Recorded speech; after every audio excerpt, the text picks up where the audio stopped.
In the vast savanna of Okanja, a quiet village nestled among the rolling hills, there lived a young man named Teo. He was a humble and hard-working soul, respected by all, even though he came from a family with very little. Teo lived in a small, thatched-roof house with his father, Olamide, and his grandmother, Kemi. They were poor, but love and respect for one another filled their home. One day, a young woman named Ife came to the village with her family. Her father was a wealthy merchant, and her mother was a healer who traveled from village to village. Ife was full of joy, and despite the grandness of her family's wealth, she had a kind heart. She met Teo under the shade of a baobab tree one evening, and their connection was instant. Teo admired her grace and wit, and Ife was drawn to his gentle spirit and strength. As days passed, Teo and Ife grew close, and their friendship blossomed into love. Teo dreamed of becoming a teacher, and Ife longed to follow in her mother's footsteps as a healer. The future seemed bright, but fate had other plans. One day, Ife discovered she was expecting a child. Fear filled her heart, but Teo reassured her. He promised he would stand by her, no matter the challenges. When the day of childbirth came, Ife gave birth to twin daughters, bright-eyed and full of life. The village rejoiced, and Teo was overjoyed, his heart swelling with pride.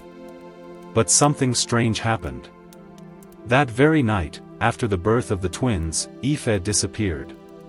She left no note, no explanation, just gone into the night. Teo woke to find his beloved gone, and the newborns crying in his arms.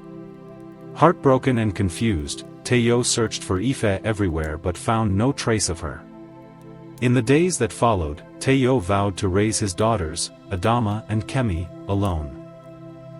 He carried them on his back as he worked, selling fruit in the market, doing chores for neighbors, and doing anything he could to provide for them. There were days when his heart ached for Ife's return, but he kept his promise. He sang lullabies to the twins, fed them with the little he had, and watched them grow with pride. Teo's father, Olamide, worked far away, only returning to the village once in a while, bringing back money to help buy food. His mother, Kemi, helped as much as she could, even though she was old and frail. The village was poor, but they gave their all to the little girls, feeding them and trying to comfort them when hunger gnawed at their tiny bellies.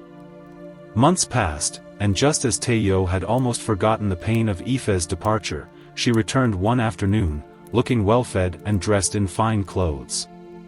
She had not changed, still as beautiful as ever, but her eyes were cold. Teo was shocked when she demanded to take one of the twins.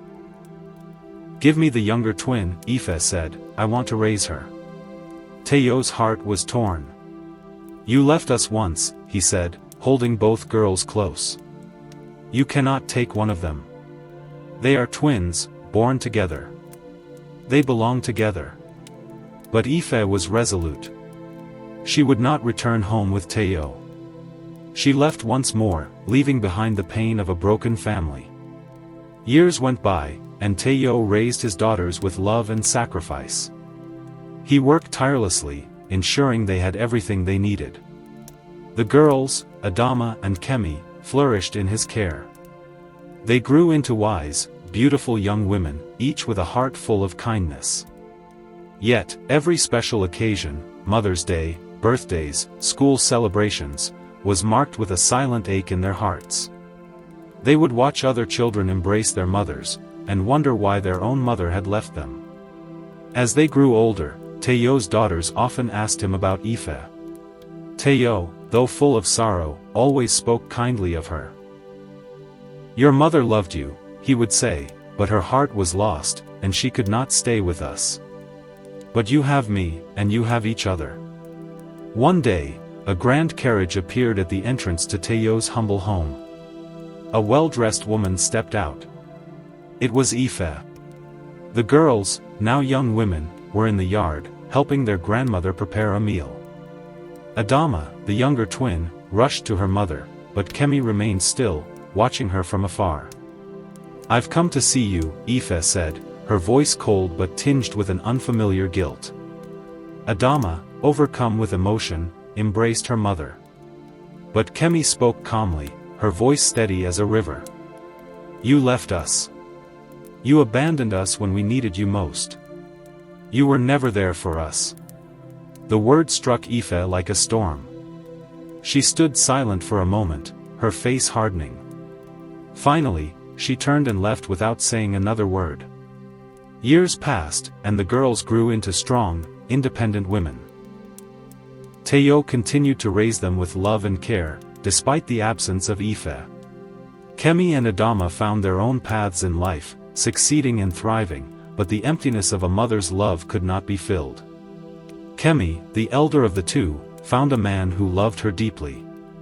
But as she prepared for her wedding, she could not escape the sorrow in her heart. "I wish my mother were here," she said one evening, tears falling from her eyes. "Just to see me, just to tell me I'm beautiful." In the quiet of that night, she went to the home of Mama Rose, a woman who had always treated her like her own daughter. Mama Rose held her in her arms and whispered, "My child, you are not alone.